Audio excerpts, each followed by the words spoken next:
you listen to the students, you listen to what they are thinking about, and you dance the dance they do, and you learn a lot from the next generation. We're here to serve them. And this land-grant public education, uplifting power to change the lives of so many Hoosiers and other Americans. We are deeply honored by that mission there. Welcome to Agbioscience, the #1 podcast in the world for innovation in food, animal health, plant science, ag tech, and agriculture. Here is your host, AgriNovus CEO, Mitch Frazier. Welcome back to Agbioscience. Global market intelligence firm IDC estimates that artificial intelligence will contribute nearly $20 trillion to the global economy by 2030 and represent nearly 4% of global GDP. They're giant numbers. What do they mean for the future of the economy, for the workforce, and specifically here in Agbioscience? Well, here to share more is an AI pioneer, a tech diplomat, and now president of Purdue University. Welcome, Dr. Mung Chiang, president of Purdue University, to Agbioscience. Mung, welcome. It's great to see you. Great to be here. Thank you, Mitch, and thank you for your leadership for our state. Well, it is an absolute honor, and it is so fun to dig into artificial intelligence with a guy who has literally pioneered the technology. You're a 3-time entrepreneur. You are the president of Purdue University, and you're routinely surrounded by some of the top minds in business, in government. Give us a sense. This artificial intelligence wave is really focused on shaping the future of the economy, but where are we in artificial intelligence?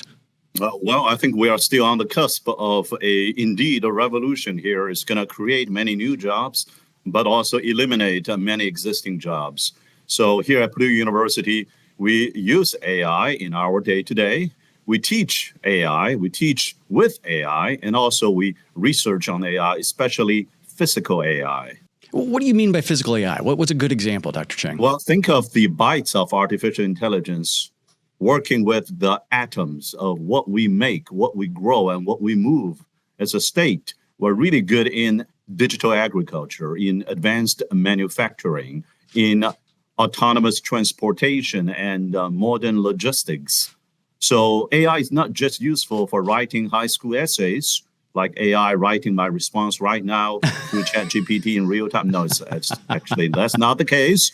But it is much more than that. It is about also the potential to change the physical world.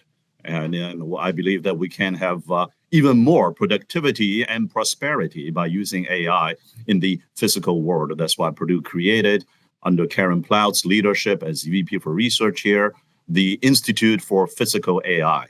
And we have 2 degrees in AI, one in computer science and the other in philosophy, because we thought it would be important to give students both in the STEM fields and otherwise an exposure to AI.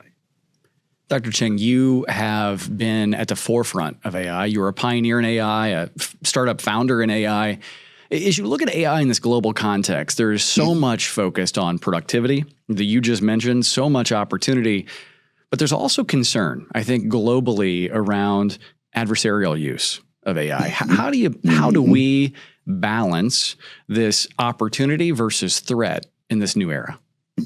Well, when I served in the U.S. Department of State, we worked with many colleagues through this bipartisan agenda of tech diplomacy, where technology must advance freedom.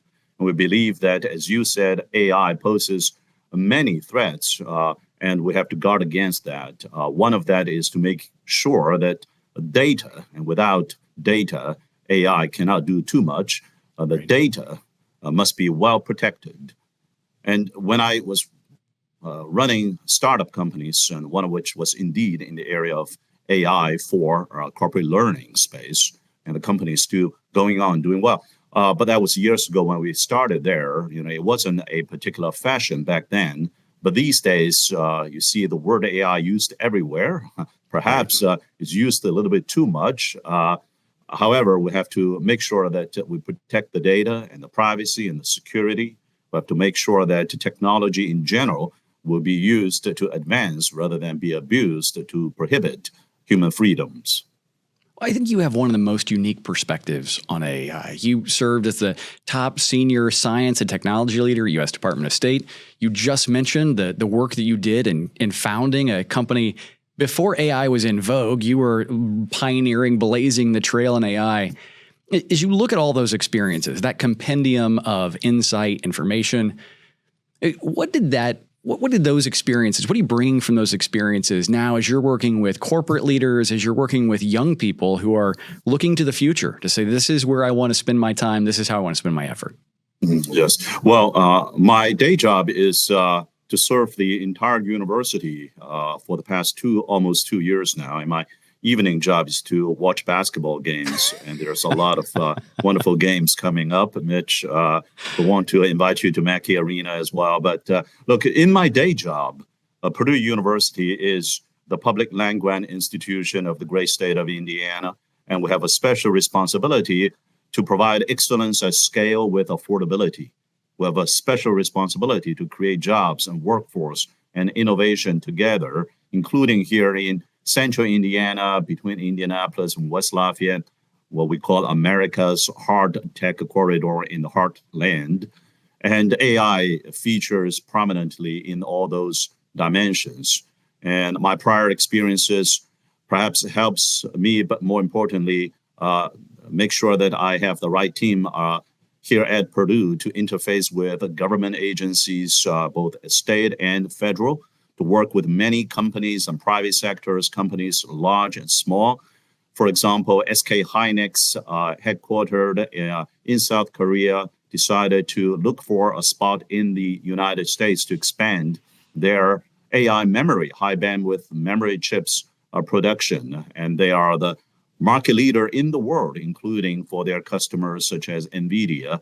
And after 2 years of selecting among a great set of choices, they decided earlier this year to choose Purdue Research Park here on campus in our great state here. Stiff competition against other states in our country, but we're excited about this transformational opportunity for students, faculty, and in this case, the entire industry partners supply chain in AI semiconductor industry.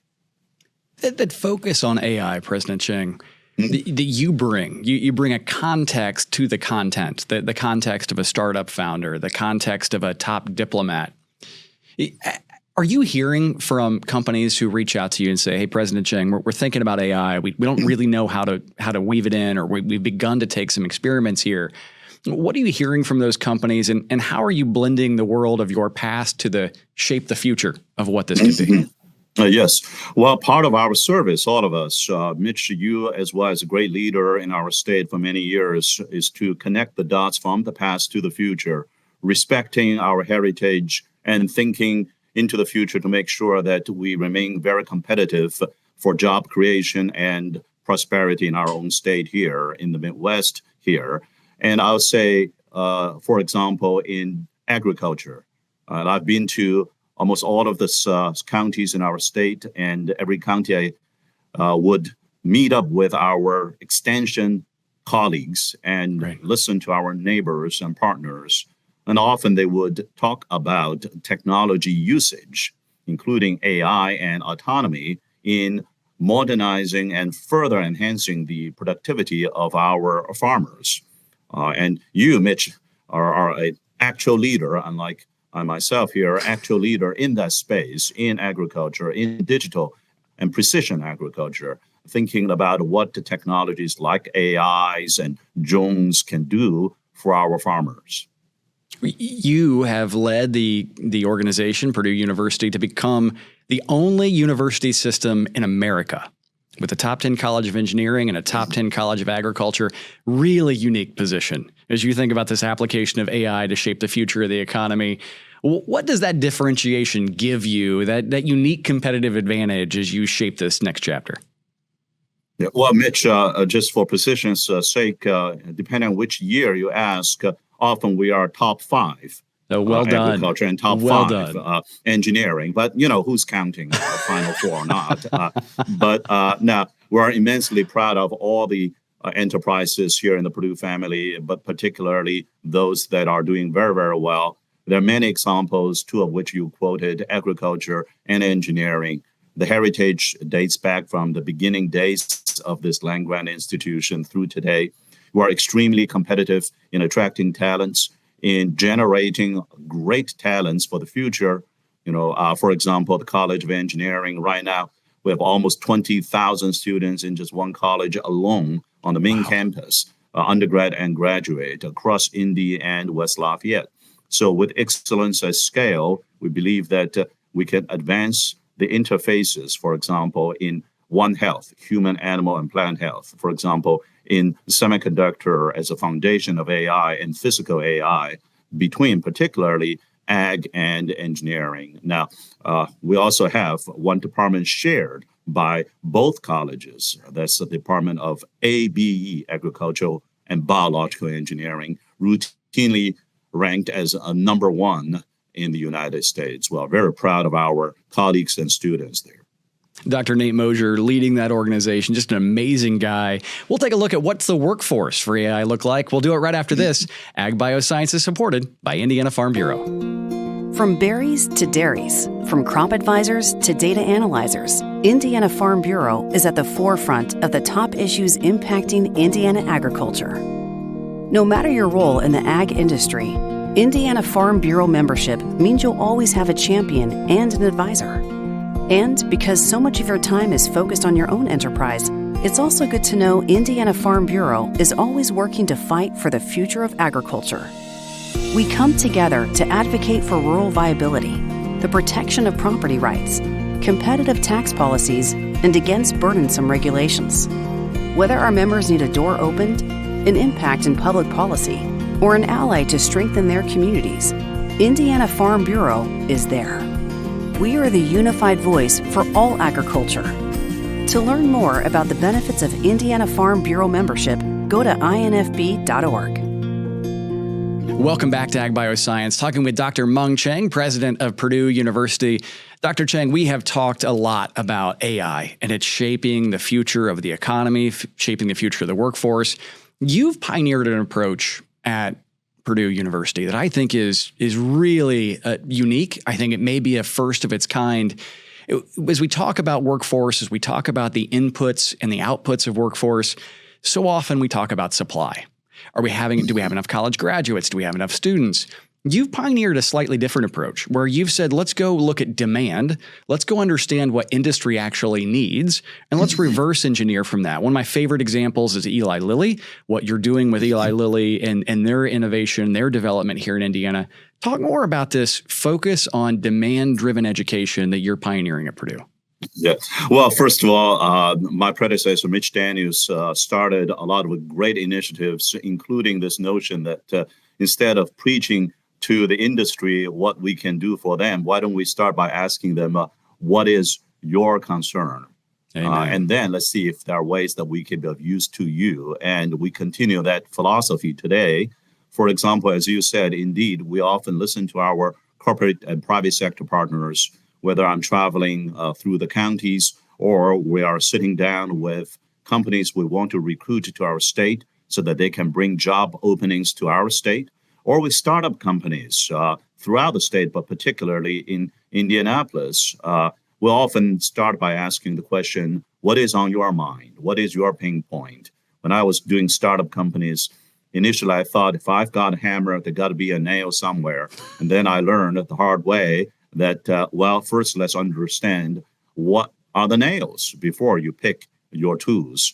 So we have 80 plus new degrees and credentials offered by the main campus last year alone, thanks to the provost office, the deans, and the great colleagues among our faculty and staff, because we want to make sure that not only Purdue's undergrad and grad education is top-notch, we're top 8 public American university today. Not only it is affordable, 13 years of tuition freeze, but also it remains at the forefront of knowledge economy and always be the most relevant. So 80 plus new degrees and credentials, majors, minors, and certificates, many in the area of AI, in digital agriculture, so that the students, they will have a choice to pick the kind of credentials that excite them most. And that will also match really well with industry. In fact, we invite industry advisors to help co-create some of the content, the labs, and even co-teach some of the lectures. Talk with us about how that focus, that industry focus, the demand-driven focus is materializing here in Agbioscience. How are you seeing that play out at Purdue? We've got great companies here, generally in the life science, agriculture science here in our state. You mentioned Eli Lilly, and indeed, under Dave Rick's leadership, in particular in recent years, we've had a lot of collaborations with Eli Lilly in workforce and talent, in research and innovation, and even in co-creating a pharmaceutical manufacturing training facility in their new site right between Indianapolis and West Lafayette campuses for us. So we have to work with these great companies. Another one is Elanco. Recently had a One Health Summit here on campus, and we're working with Elanco right next door to their new headquarters. We're going to together create a incubator facility whereby animal vaccine and One Health companies can find home there. So we believe that such innovations together with industry will help propel our state to the forefront so that we'll be creating the new jobs for tomorrow so that we can rewrite economic equations through innovation so that the cost and revenue equation can work out better for all the employers and employees of the state. In President Chiang, that has been core to the Purdue mission since its founding. One of roughly 100 land-grant institutions here in the United States. These institutions really founded to advance science, to advance engineering, to advance agriculture. In this new era of AI, this new era of a hyper-competitive global environment, does that put a different focus or a different initiative for land-grant institutions? How does this era shape what land-grant institutions actually are? Well, first of all, we will never forget our root, and we're doubling down, actually, our root, including, as I mentioned, engagement offices and extension offices where we are working with our neighbors. Many of them are farmers for many generations in agriculture, in health, in youth development, through 4-H, and in economic development. And I heard over and over again through these listening tours, these 2 years, that they really need to have more jobs than ever before. They need to stay competitive, and that competition is cutthroat. It is stiff out there. We've got neighboring states, we've got farther away states, right, and they are not sitting on their past laurels either. They are working hard. So let's stay competitive here. It's not that different from athletics in some sense, academia and industry and partnership. But also, we really appreciate how we have great support, whether it is from the State House, the governor, the state legislature, or from the Lilly Endowment, for example. Our largest single gift was given to us earlier this year through Lilly Endowment, or through organizations such as the chambers, both chambers, and CICP, including the outstanding organization that Mitch, you have been leading with great advocacy and results. So we need to have a lot of partners. Purdue cannot do this alone. We're not going to do this alone. We'll do this with all the partners in our state. President Chiang, we could talk all day. I love this focus on the future, this connective tissue that you've built, President Daniels, before you built. There is a rising tide lifts all boats concept here. But I want to bring it back to you. Before we wrap up, you have such a unique perspective. We've talked about you being Purdue University's president. Clearly an amazing role. You've been a 3-time founder, an entrepreneur, amazing work. You've been the nation's top science and technology advisor to the diplomatic corps, the U.S. Department of State. You've learned a lot. You've seen AI go from an idea to core to the economy. We talked about 4%, roughly 4% of global GDP by 2030 being affected by AI.